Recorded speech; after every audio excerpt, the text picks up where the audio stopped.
Hello दोस्तों, स्वागत है आपका हमारे YouTube चैनल में। तो देखिए, चर्चा चल रही थी जो है राजपूतों की उत्पत्ति, विकास और संघर्ष की। और उसमें जो है हमने बताया था कि पहला राजवंश जो है चर्चा की थी और वो था गुर्जर प्रतिहार वंश। और हमने आपको बताया था कि गुर्जर प्रतिहार वंश की उत्पत्ति जो है, जो चंद्रवरदाई की पुस्तक है पृथ्वी रासो, उसमें जो है वर्णित है कि वशिष्ठ ऋषि ने कहाँ पे माउंट आबू पर्वत में जो है एक यज्ञ किया था और उसी हवन कुंड से जो है 4 राजपूतों की उत्पत्ति हुई थी ना। और वो 4 राजपूत कौन कौन थे? तो एक तो हमने बताया था चौहान, और दूसरे कौन थे? चालुक्य थे। तीसरे हमने बताया था कौन? प्रतिहार या गुर्जर प्रतिहार सर। और चौथे कौन थे? परमार, मालवा के परमार। और इन्हीं अग्निकुंड से उत्पन्न हुए गुर्जर प्रतिहार वंश के बारे में हमने चर्चा की थी। और हमने आपको बताया था यदि आ जाए गुर्जर प्रतिहार वंश का आदि पुरुष कौन था तो क्या बताएंगे? हरिश्चंद्र था, ठीक है। और यदि आ जाए इस वंश का संस्थापक कौन था तो नागभट्ट प्रथम था। और यदि आ जाए इस वंश का वास्तविक संस्थापक कौन था तो वत्सराज जो है, ठीक है। और यदि आ जाए इस वंश का सर्वश्रेष्ठ शासक कौन था तो मिहिर भोज। कौन था? मिहिर भोज।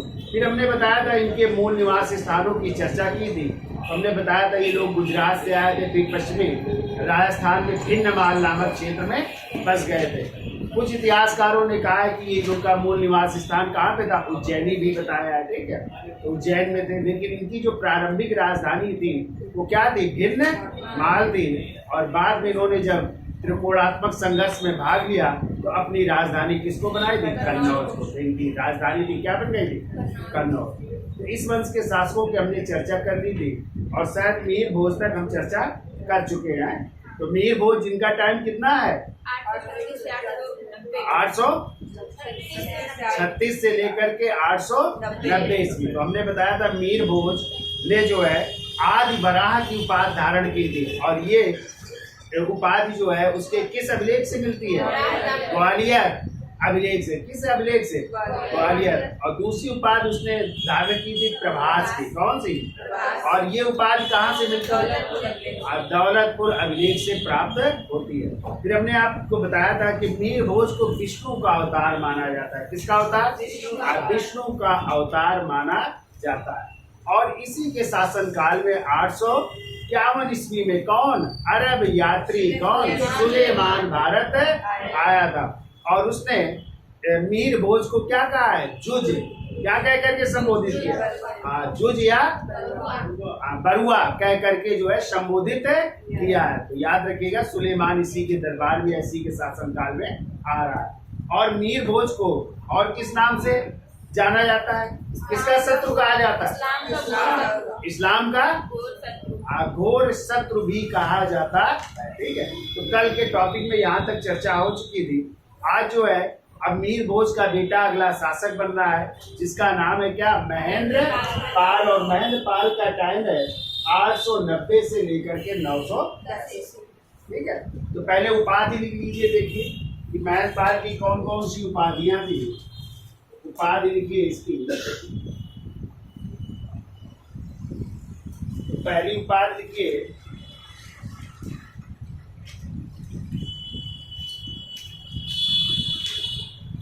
सकल कला निलय किया है। पहली उपाधि लिखिए सकल कला निलय। और दूसरी इसकी उपाधि लिखिए, एक और उपाधि थी इसकी, और वो है निर्भय राज किया। दूसरी उपाधि लिखिए निर्भय राज की उपाधि, ठीक है। तो ये 2 उपाधियां हैं महेंद्र पाल की, ठीक है।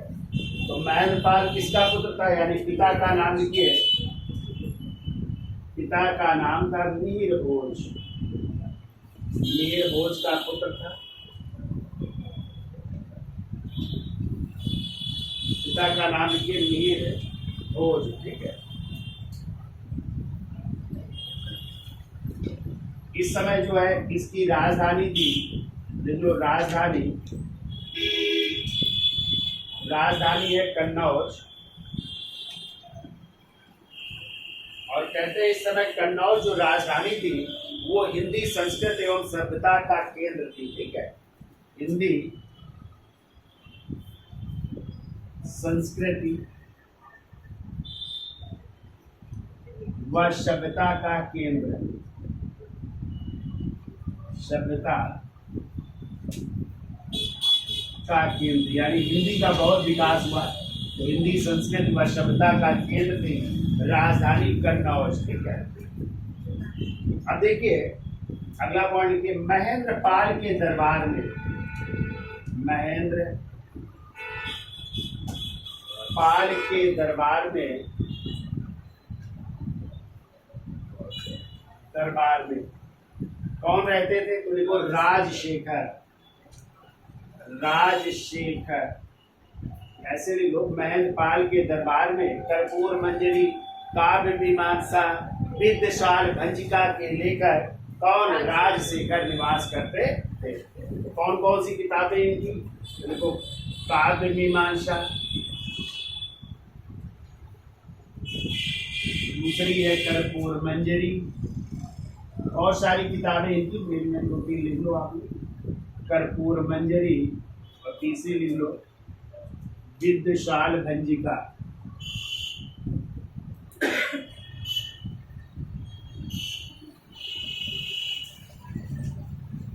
ये लेखक कौन है? राजशेखर निवास करते थे। ठीक है,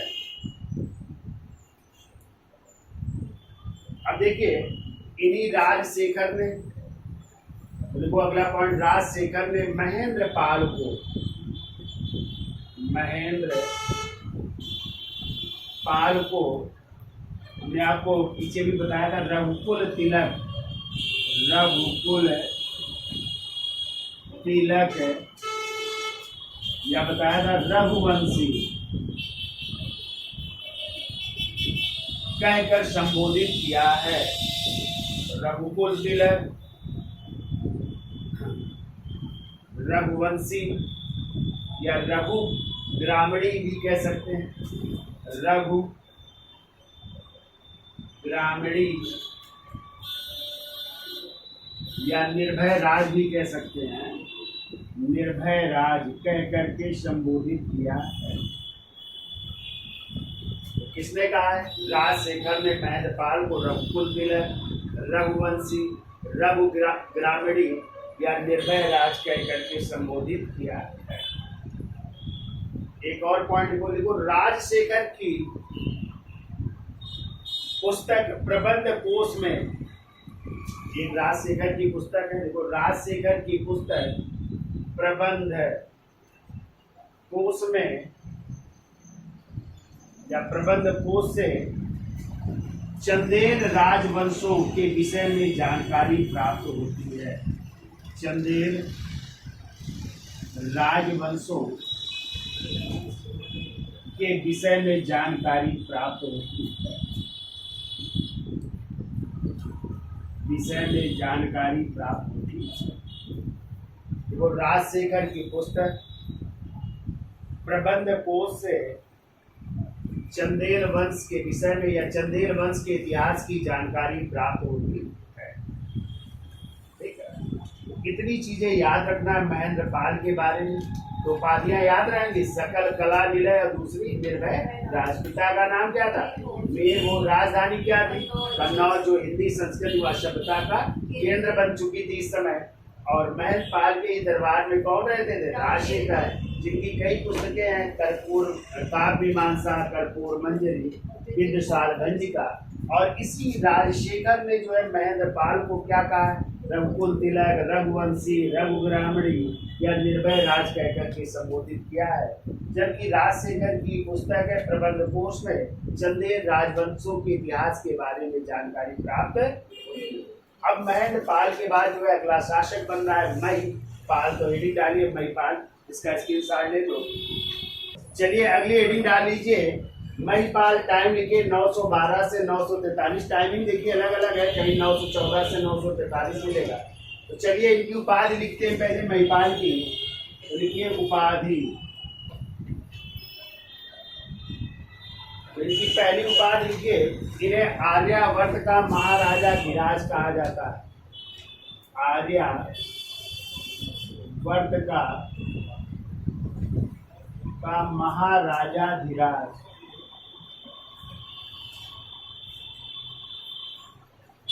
और दूसरी इनकी उपाधि लिखिए, इनको जो है रघुवंश मुक्तामणि भी कहा गया है। रघुवंश मुक्तामणि। और ये दोनों उपाधियां दी हैं राजशेखर ने हैं, क्योंकि राजशेखर जो है महेंद्र पाल के बाद जो है इनके भी दरबार में रहते हैं, ठीक है।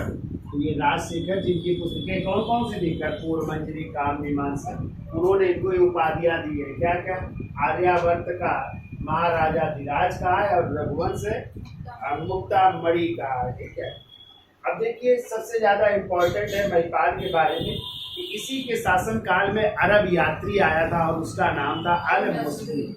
और अल-मसदी को ही जो है आपको पता है कि भारतीय मानसून का क्या माना जाता है, जनक माना जाता है ना। और इसने जो है यहाँ के शासकों को क्या कहा है, बौरा कह करके संबोधित किया है, ठीक है। तो देखिए अगला पॉइंट लिखिए, देखो 916 ईस्वी में महिपाल के समय, 916 ईस्वी में महिपाल के समय ही अरब यात्री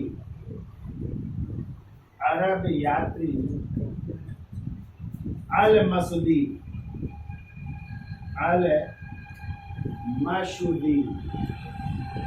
तो इन्हें जो है लिख लेना चाहे, भारतीय मानसून का जनक भी कहते हैं।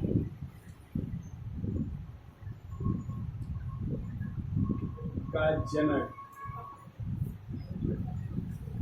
तो देखो अरब यात्री अल-मसूदी ने कन्नौज की यात्रा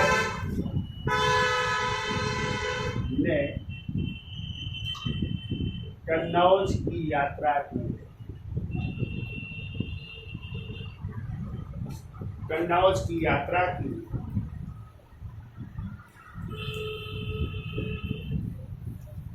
देखो इसने गुर्जर प्रतिहार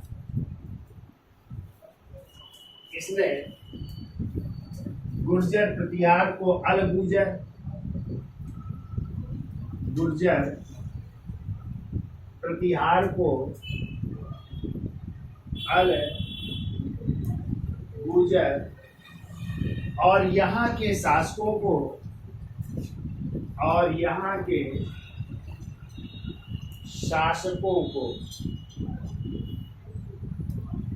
बौरा कह करके संबोधित किया। यहाँ के शासकों को बौरा कहकर संबोधित किया है। बौरा का मतलब आदि वराह भी कह सकते हैं, और आदि वराह का मतलब विष्णु का अवतार भी कह सकते हैं। तो आदि वराह कहकर संबोधित किया है, या बौरा कह करके संबोधित किया है।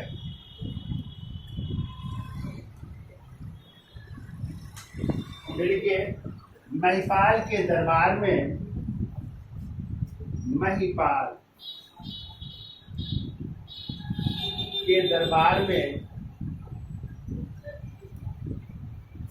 चंड कौशिक के लेखक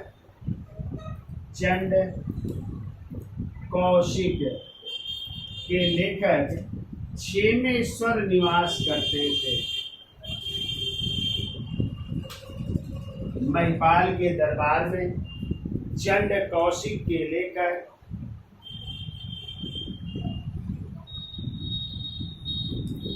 क्षेमेश्वर निवास करते। अगला पॉइंट देखो कन्नड़ लेखक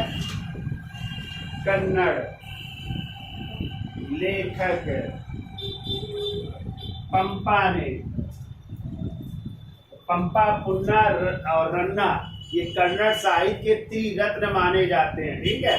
एक ने आदि पुराण, एक ने जो है इन्होंने पुराणों की रचना की थी, ठीक है। अजित पुराण, आदि पुराण और एक और पुराण था, उनकी रचना की थी। तो देखो कन्नड़ लेखक पंपा ने महिपाल को गुर्जर राज कहा है। पंपा ने महिपाल को गुर्जर राज कहा है। गुर्जर राज कहा है।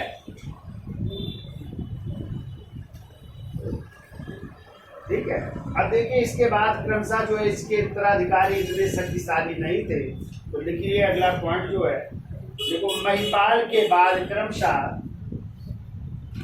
महिपाल के बाद क्रमशः कौन कौन शासक बनता है, तो लिख लीजिए। देखो महेंद्र पाल द्वितीय, महेंद्र पाल द्वितीय, दूसरा लिखिए देवपाल, तीसरा लिखिए विनायक पाल, विनायक पाल, फिर वो महिपाल द्वितीय, महिपाल द्वितीय, फिर लिखिए विजयपाल जैसे निर्बल शासक, विजयपाल जैसे निर्बल शासक हुए,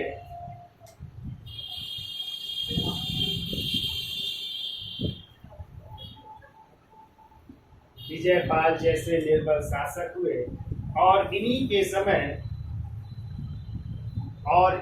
समय गुर्जर प्रतिहार राजवंश का पतन, और इन्हीं के समय गुर्जर प्रतिहार राजवंश का पतन तेज गति से शुरू हो गया।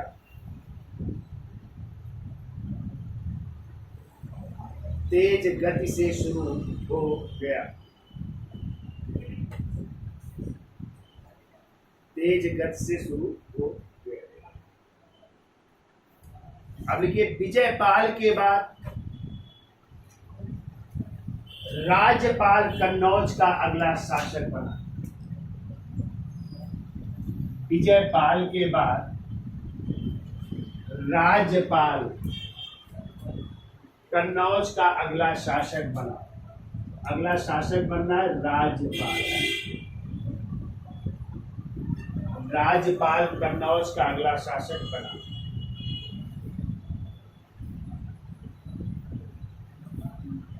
अब देखिए इसी राज्यपाल के समय आक्रमण हो रहा है महमूद गजनवी का। नाम सुना है? इसने भारत पर 17 बार आक्रमण किए थे, तो उसी ने कन्नौज पर आक्रमण किया और इसको जो है अपने परास्त करके अपनी अधीनता स्वीकार करवा रहा है। ठीक है, तो देखिए 20 दिसंबर 1018 ईस्वी को, 20 दिसंबर 1018 ईस्वी को महमूद गजनवी ने कन्नौज पर आक्रमण कर, महमूद गजनवी ने कन्नौज पर आक्रमण कर, महमूद गजनवी ने कन्नौज पर आक्रमण कर उसे अपने अधीन कर लिया। कन्नौज पर आक्रमण कर उसे अपनी अधीनता स्वीकार करवाए। ऐसा करवाए, उसे अपनी अधीनता स्वीकार करवाई। अधीनता स्वीकार करवाई। तो किसी राज्यपाल के समय आक्रमण हो रहा है, इसका महमूद है गजनवी का। ठीक है, अगला पॉइंट के वो चंदेलों के धूप कुंड अभिलेख से पता चलता है कि चंदेलों के धूप कुंड अभिलेख से पता चलता है कि चंदेलों के धूप कुंड अभिलेख से पता चलता है कि चंदेल शासक की चंदेल शासक चंदेल शासक गंडदेव व विद्याधर, ये दोनों चंदेल शासक हैं। गंडदेव व विद्याधर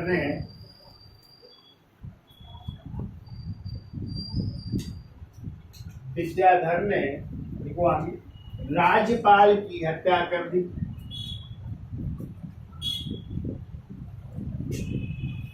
विद्याधर ने राज्यपाल की हत्या कर दी और उसके पुत्र विद्याधर ने राज्यपाल की हत्या कर दी।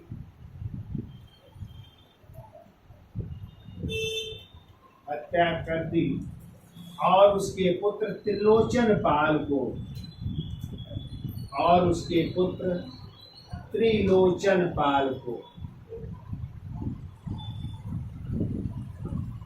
को अगला शासक बनाया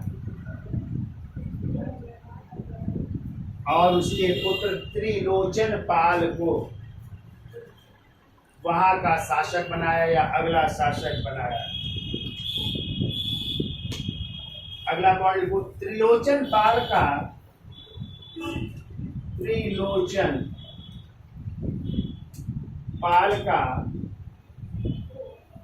1027 ईस्वी का एक अभिलेख, 1027 ईस्वी का एक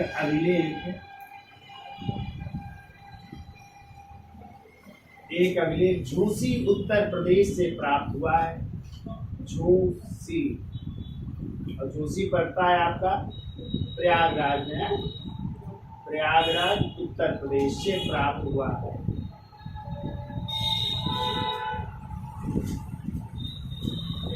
झूसी प्रयागराज उत्तर प्रदेश से प्राप्त हुआ है,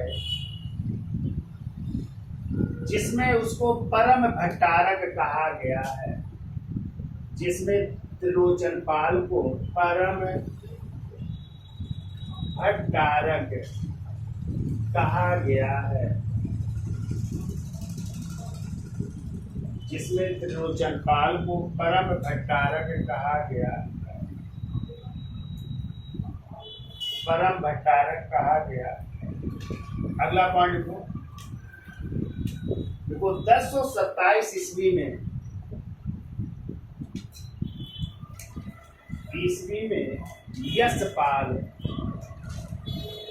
यशपाल गुर्जर प्रतिहार वंश का अंतिम शासक। यशपाल गुर्जर प्रतिहार वंश का अंतिम शासक था।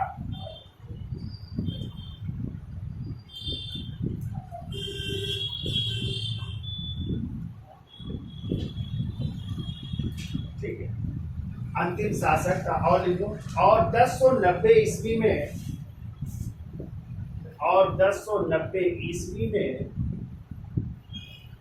अंतिम रूप से गुर्जर प्रतिहार वंश कन्नौज से विलुप्त हो गया। गुर्जर प्रतिहार वंश कन्नौज से समाप्त हो गया। ऐसे कर लो, कन्नौज से समाप्त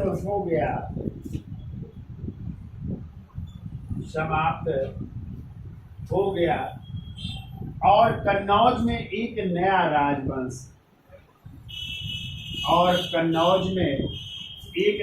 राजवंश और वही है गहड़वाल वंश है। एक नया राजवंश गहड़वाल वंश की स्थापना हुई और कन्नौज में एक नया राजवंश गहड़वाल वंश की स्थापना हुई है। गहड़वाल वंश स्थापित हुआ। ठीक है, तो इस तरह ये गुर्जर प्रतिहार के राजवंशों ने कन्नौज में शासन किया। कब तक? 1090 ईस्वी तक। अब 1090 में अगला राजवंश कौन आ रहा है? गहड़वाल वंश। तो गहड़वाल का अर्थ होता है ग्रहों का विजेता। क्या कहते हैं? ग्रहों का विजेता।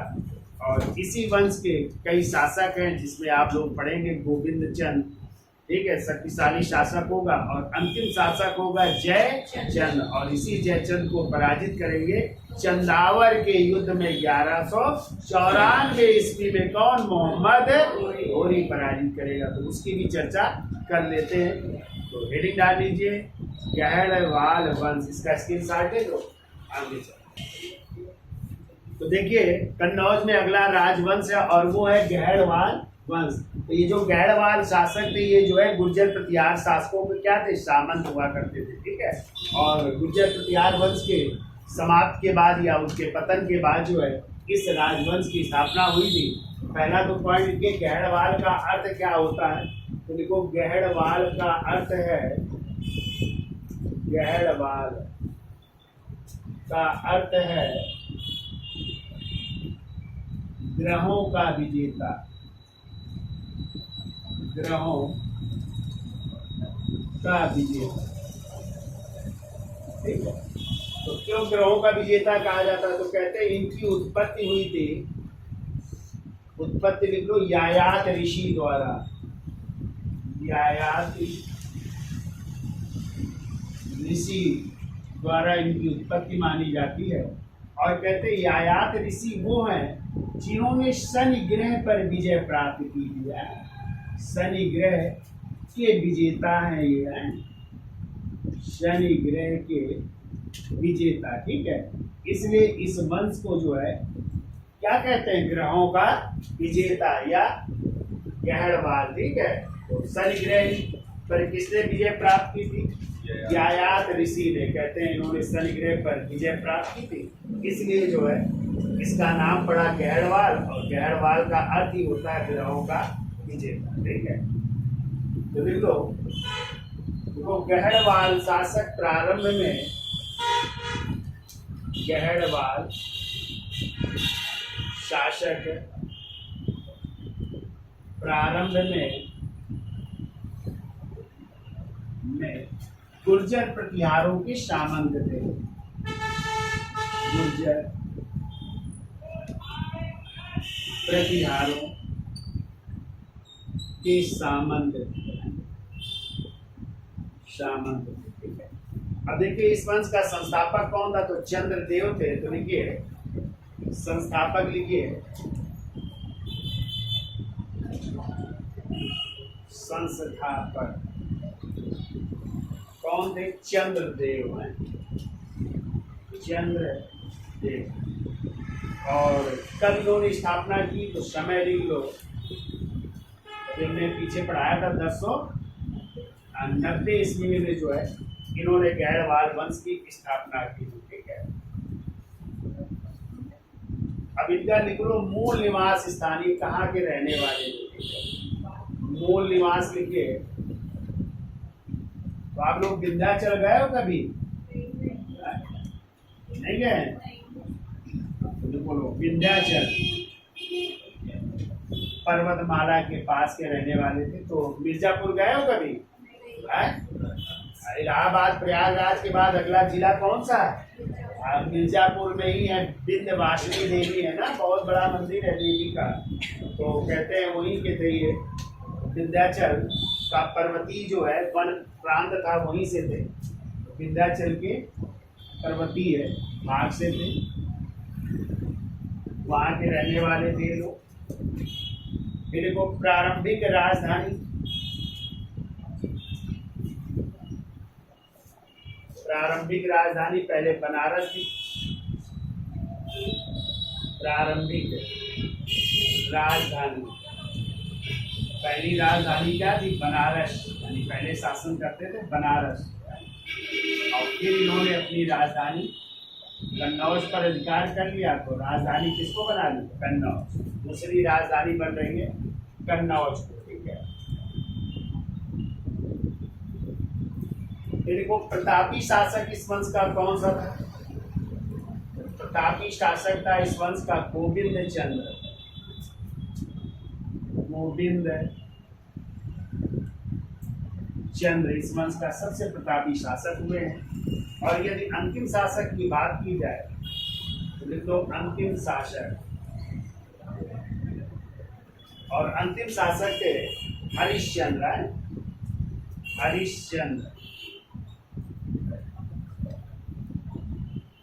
ये अंतिम शासक माने जाते हैं गहरवाल वंश के। ठीक है,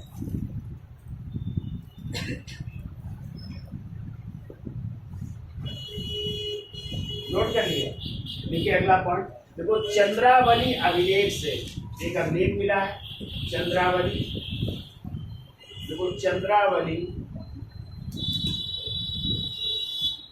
अभिलेख से पता चलता है कि चंद्रदेव को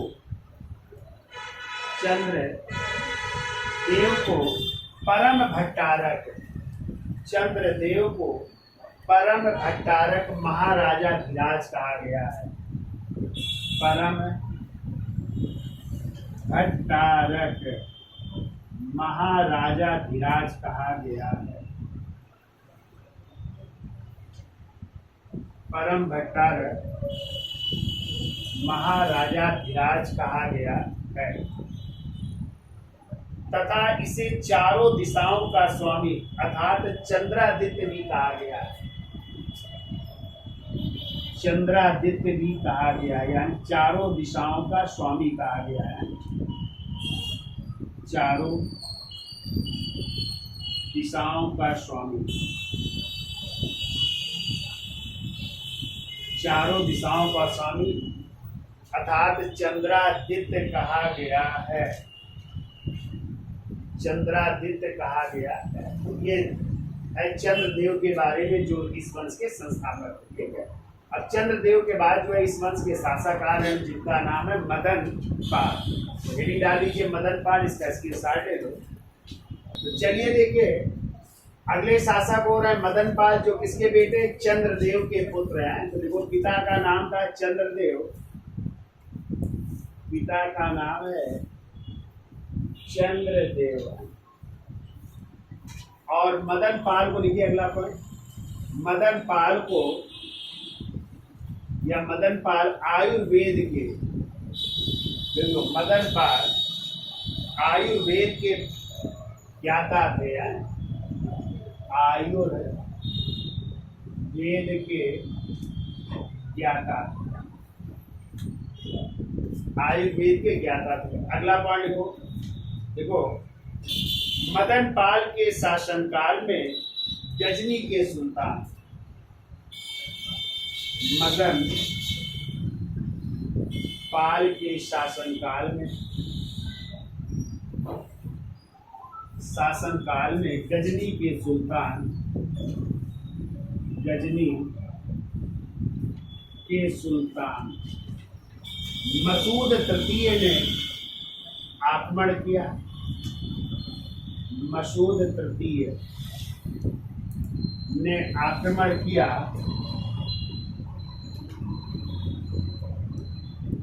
मसूद तृतीय ने आक्रमण किया, परंतु मदन पाल ने धन देकर स्वयं को मुक्त करा लिया। परंतु मदन पाल ने धन देकर स्वयं को मुक्त करा लिया।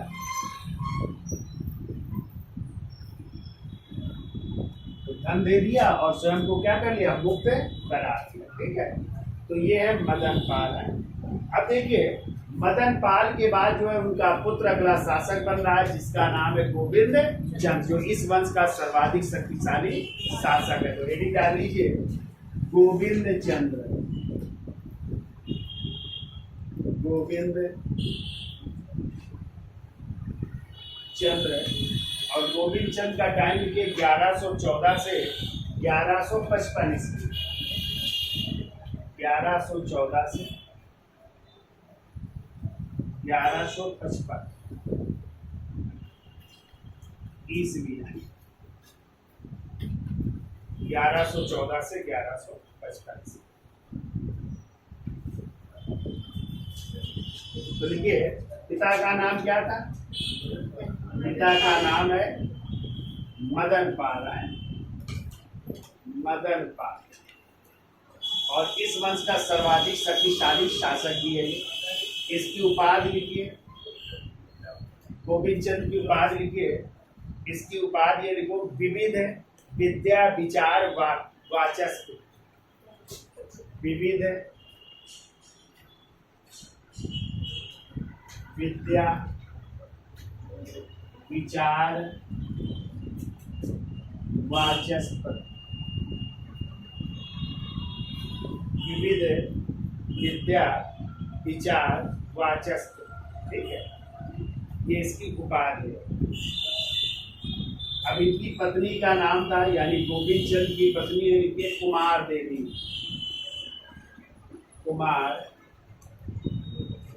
देवी इनकी पत्नी का नाम है, ठीक है।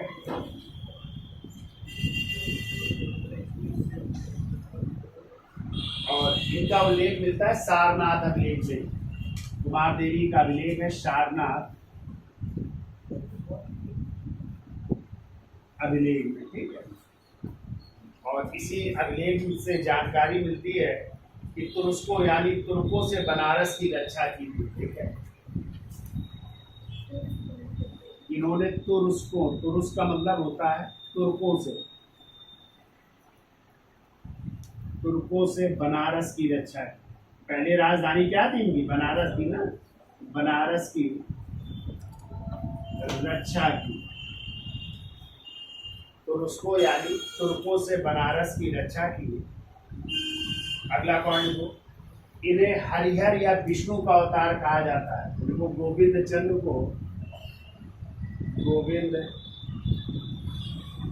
को हरिहर या विष्णु का अवतार कहा जाता है।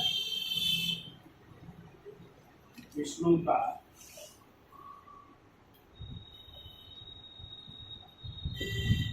का अवतार कहा जाता है।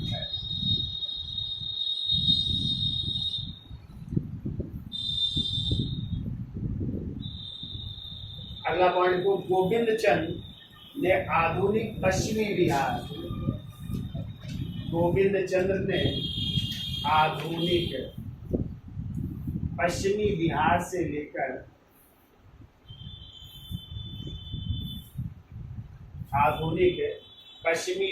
से लेकर पश्चिमी उत्तर प्रदेश तक का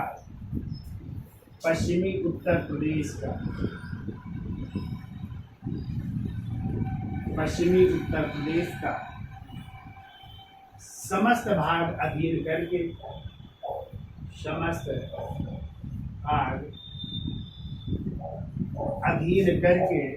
कन्नौज को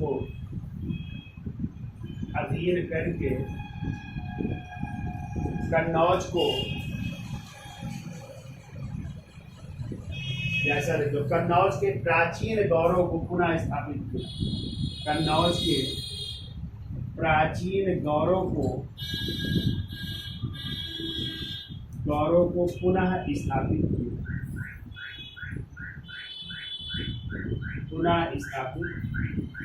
किया। इतना नोट कर लो कि आगे चलते हैं। गोविंद चंद्र ने, देखो कौन कौन सी उपाधियां धारण कर रहा है, तो देखो गोविंद चंद्र ने पहली इसकी उपाधि लिखिए नरपति। और नरपति का मतलब होता है कलचुरी शासकों को पराजित करके। कलचुरी शासकों को पराजित करके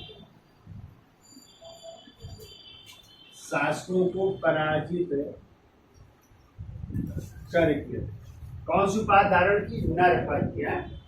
दूसरी इसकी उपाधि लिखिए अश्वपति।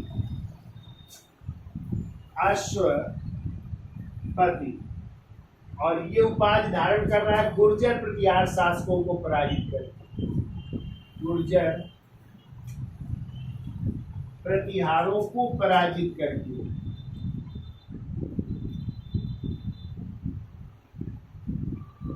गुर्जर प्रतिहारों को पराजित करके। कौन सी? अश्वपति, ठीक है।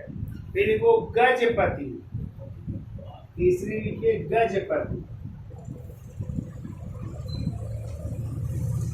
देखो गंग वंश के शासकों को पराजित कर दिया।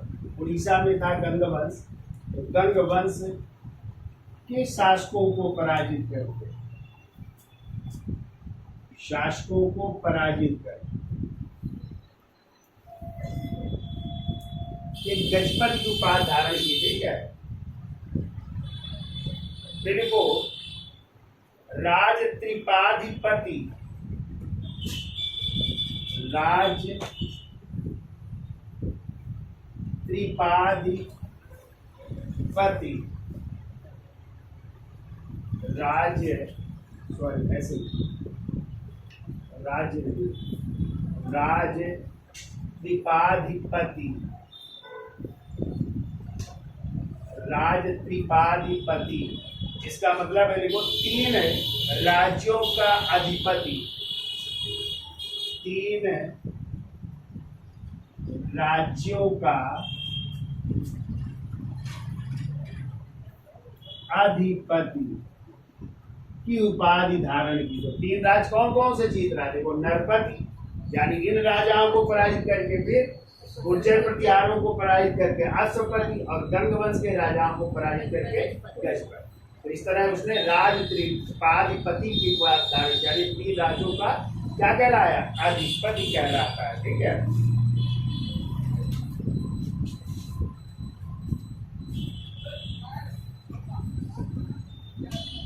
देखिए अगला पॉइंट, देखो लार अभिलेख देवरिया, लार अभिलेख ये मिला है देवरिया, और देवरिया कहाँ पे है? उत्तर प्रदेश है।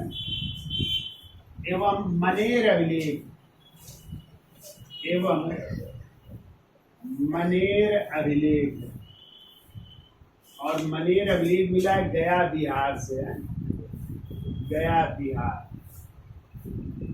से। पता चलता है कि गोविंद चंद्र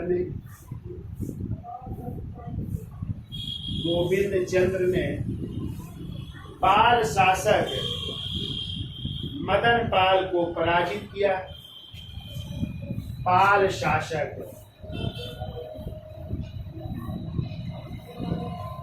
मदन पाल को पराजित किया, मदन पाल को पराजित किया। अतः मदन पाल ने अपनी पुत्री कुमार देवी, तो देखो ये मदन पाल की बेटी है जिनका नाम है कुमार देवी। अतः मदन पाल ने अपनी पुत्री कुमार देवी तथा अन्य पुत्रियों का विवाह, कुमार देवी तथा अन्य पुत्रियों का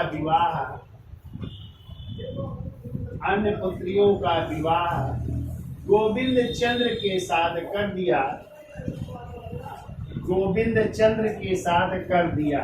यानी कह सकते हैं ये बहुविवाह का उल्लेख है, ठीक है। कभी आ जाए कि बहुविवाह का उल्लेख कहाँ से मिलता है, तो आप दोनों ये अभिलेख याद रखिएगा। लार अभिलेख देवरिया उत्तर प्रदेश, ननेर अभिलेख तो किस पाल शासक ने? मदन पाल ने, ठीक है। क्योंकि मदन पाल पराजित हो रहा है गोविंद चंद्र से, तो उसने अपनी पुत्री कुमार देवी और अन्य पुत्रियों का विवाह किसके साथ कर दिया? गोविंद चंद्र के साथ कर दिया। यानी ये कैसा उदाहरण है? बहु विवाह का उदाहरण है, ठीक है। तो देखो तथा अन्य पुत्रियों का विवाह गोविंद चंद्र के साथ कर दिया, ठीक है। अगला पॉइंट देखो मनेर अभिलेख से, याद रखिएगा मनेर अभिलेख कहाँ से मिला है ये? आप देखो मनेर अभिलेख गया बिहार से पता चलता है कि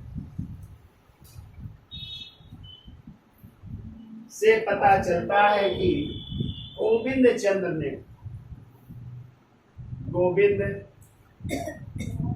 ने मुस्लिमों पर, गोविंद चंद्र ने मुस्लिमों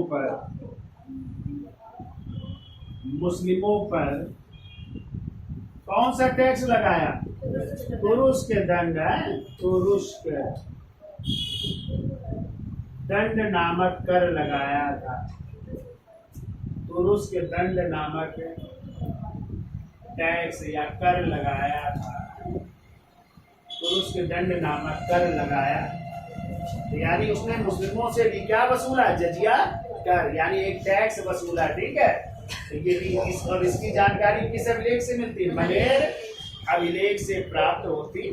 ठीक है, अगला पॉइंट को, गोविंद चंद्र ने कलचुरी शासकों के सिक्कों की नकल कर, गोविंद चंद्र ने कलचुरी शासकों की नकल करके, कलचुरी शासकों की नकल करके सोने, तांबा, चांदी व तांबे के सिक्कों में, तांबे के सिक्कों में किसकी आकृति अंकित करवाई? बैठी हुई लक्ष्मी की आकृति। तो कलचुरी राजाओं ने भी लक्ष्मी की आकृति के सिक्के चलाए थे, वैसे इसने भी करवाया। ठीक है, तो सोने, चांदी एवं तांबे के सिक्कों में बैठी हुई लक्ष्मी की आकृति के सिक्के चलाए। बैठी हुई लक्ष्मी, बैठी हुई लक्ष्मी की आकृति के सिक्के चलाए।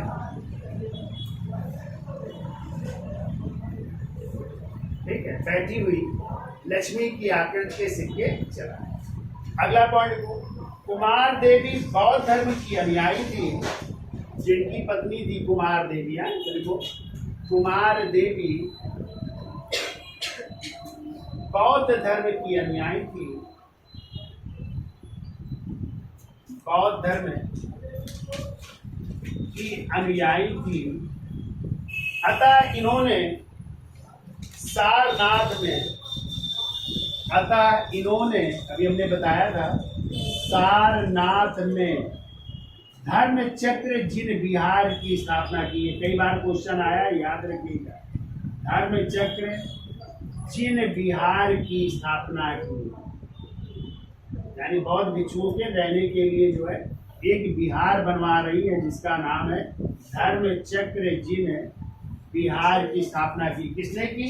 कुमार देवी ने। कहाँ पे की? सारनाथ में की। याद हो जाएगा। तो देखो, कुमार देवी बौद्ध धर्म की अनुयायी थी, जिसने सारनाथ में धर्म चक्र जिन विहार का निर्माण करवाया। ठीक है, याद हो जाएगा।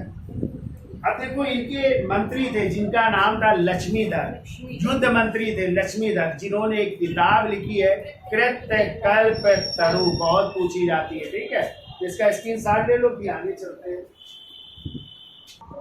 तो देखिए अगला पॉइंट, देखो, गोविंद चंद्र के युद्ध मंत्री, गोविंद चंद्र के युद्ध मंत्री लक्ष्मीधर ने, युद्ध मंत्री लक्ष्मीधर ने कृत्य कल्प तरु, कृत्य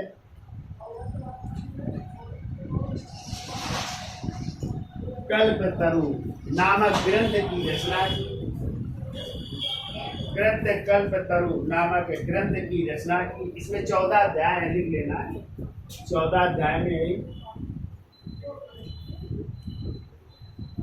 कृत्य कल्प तरु नामक ग्रंथ की रचना की, जिसमें तत्कालीन राजनैतिक, सामाजिक एवं सांस्कृतिक की, जिसमें तत्कालीन सामाजिक, सांस्कृतिक एवं राजनैतिक दृष्टि का प्रभाव पड़ता है। सामाजिक, सांस्कृतिक एवं राजनीतिक दृष्टि का प्रकाश पड़ता है। सांस्कृतिक, सामाजिक और राजनीतिक दृष्टि का प्रकाश पड़ता है। अगला पॉइंट लिखो, लक्ष्मीधर को मंत्र महिमा का आश्चर्य कहा जाता है। लक्ष्मीधर को मंत्र महिमा का आश्चर्य, मंत्र महिमा का आश्चर्य कहा जाता है। मंत्र महिमा का आश्चर्य कहा जाता है। ये अगला पॉइंट, तो गोविंद चंद्र के अभिलेखों में सूर्य, गोविंद चंद्र के अभिलेखों में सूर्य, शिव और वासुदेव, शिव और वासुदेव, सूर्य, शिव एवं वासुदेव आदि देवताओं की पूजा करने का उल्लेख मिलता है। आदि देवताओं की पूजा करने का उल्लेख मिलता है।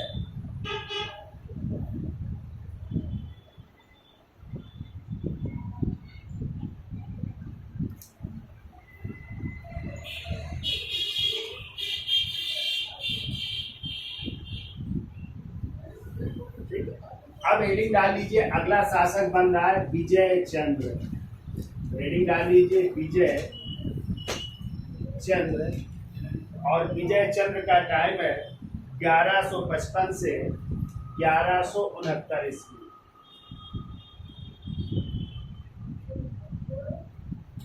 1155 से 1169 ईस्वी। तो लिखो, गोविंद चंद्र के बाद विजय चंद्र अगले शासक बने।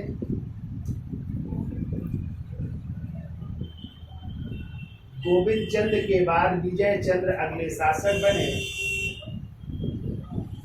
और विजय चंद्र के समय ही, और विजय चंद्र के समय ही दिल्ली के शासक, दिल्ली के शासक तंवर,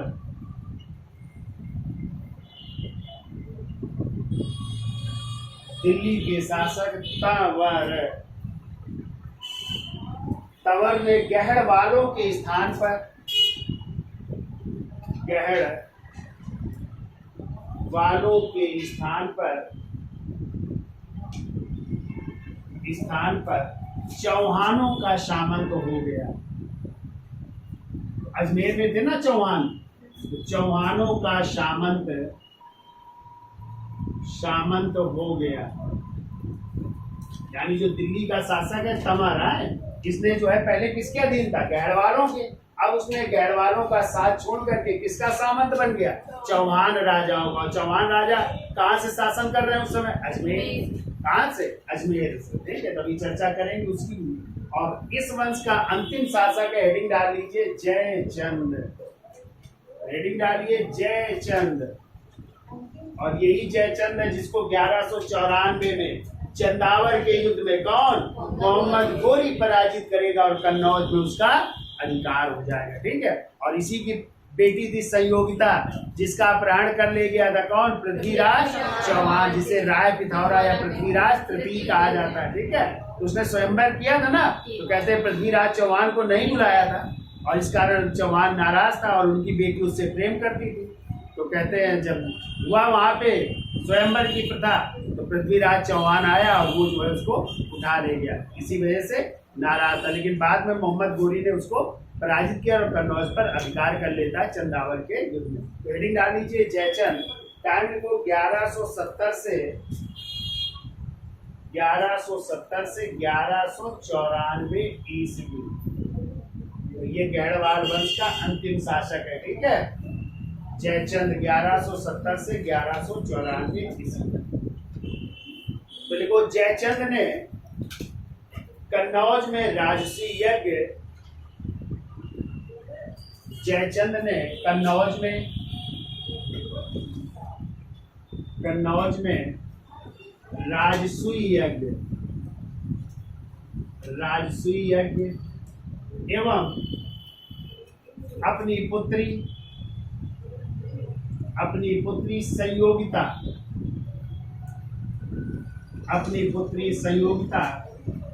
के स्वयंवर की प्रथा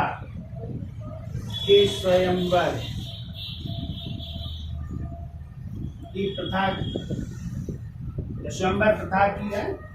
अपनी पुत्री संयोगिता के स्वयंवर की प्रथा की, जिसमें पृथ्वीराज चौहान को नहीं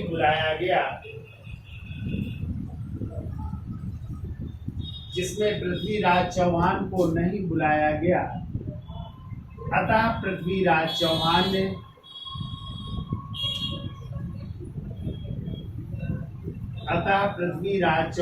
ने संयोगिता का अपहरण कर लिया। पृथ्वीराज चौहान ने संयोगिता का एक दूसरा नाम तिलोत्तमा भी मिलता है, तिलोत्तमा का अपहरण कर लिया। संयोगिता या तिलोत्तमा का अपहरण कर लिया। अगला पॉइंट लिखो, 1194 ईस्वी में चंदावर के युद्ध में, चंदावर कहाँ पड़ता है भाई? एटा गए हो कभी? एटा उत्तर प्रदेश है। चंदावर का युद्ध लिख लेना, एटा उत्तर प्रदेश। चंदावर के युद्ध में मोहम्मद गोरी ने जयचंद को पराजित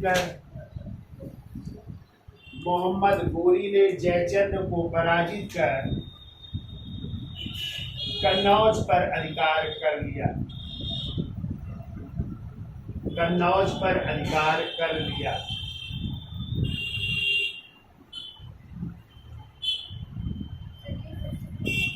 1194 ईस्वी में चंदावर के युद्ध में मोहम्मद गोरी ने जयचंद को पराजित कर कन्नौज पर अधिकार कर लिया। देखो आगे देखो, मोहम्मद गोरी को कन्नौज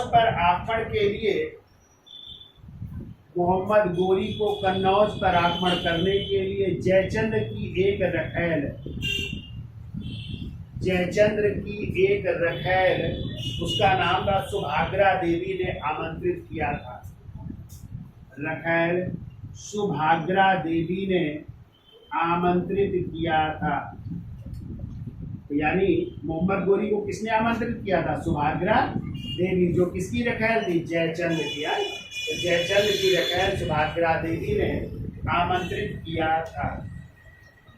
अगला पॉइंट लिखो, जयचंद ने संस्कृत के कवि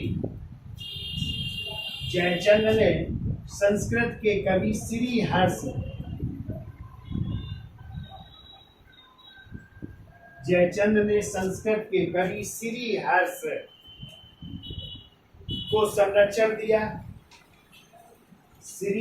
को संरक्षण दिया, जिन्होंने नैषद चरितम, ये किताब बहुत पूछी जाती है, ध्यान रखिएगा, जिन्होंने नैषद चरितम एवं खंडन खाद्य नामक ग्रंथ की रचना की। खंडन खाद्य नामक ग्रंथ की रचना की। श्रीहर्ष अरे क्या लिखा? जयचंद ने श्रीहर्ष को संरक्षण दिया और श्रीहर्ष ने नैषद चरितम और खंडन खाद्य नामक ग्रंथ की रचना की। खंडन खाद्य नामक ग्रंथ की रचना।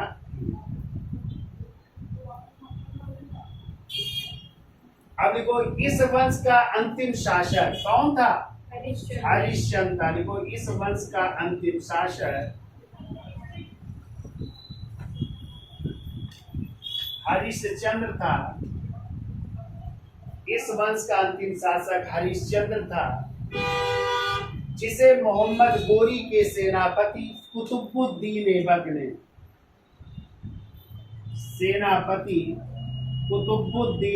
ने यानी मोहम्मद गोरी के सेनापति कुतुबुद्दीन ऐबक ने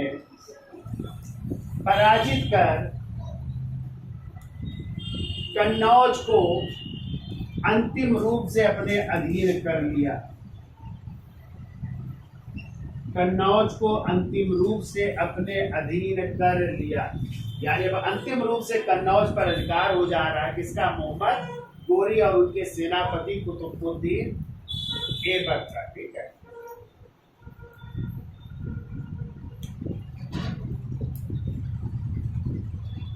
कुतुबुद्दीन ऐबक ने पराजित कर कन्नौज को अंतिम रूप से अपने अधीन कर लिया। अगला पॉइंट लिखो, मछली शहर जौनपुर से प्राप्त एक अभिलेख में मछली शहर, और मछली शहर पड़ता है जौनपुर में है। देखो मछली शहर जौनपुर से प्राप्त एक अभिलेख में हरिश्चंद्र को परम भट्टारक महाराजाधिराज कहा गया है। हरिश्चंद्र को परम भट्टारक महाराजाधिराज कहा गया।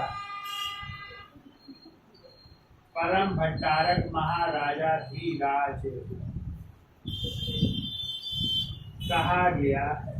तो ये एक अभिलेख मिला है मछली शहर से। ठीक है, इसी में हरिश्चंद्र को परम भट्टारक महाराजा धीराज कहा गया। ठीक है, तो इस तरह जो है गहरवाल वंश का अंत हो रहा है। अब हम एक नए राजवंश की चर्चा करेंगे नेक्स्ट टर्म में, और वो होगा शाकंभरी या अजमेर का चौहान या चाहमान वंश की चर्चा करेंगे, जिसी में आएंगे कौन शासक? विग्रहराज चतुर्थ है, पृथ्वीराज प्रथम, पृथ्वीराज सेकेंड, पृथ्वीराज तृतीय, जिन्हें राय पिथौरा कहते हैं ना, पृथ्वीराज चौहान। तराइन का युद्ध हुआ था ना, पहला युद्ध और दूसरा युद्ध, वो सब आप लोग पढ़ेंगे। ठीक है, तो आज के लिए इतना रखते हैं। तो वीडियो अच्छा लगा हो तो लाइक शेयर सब्सक्राइब करिए। धन्यवाद।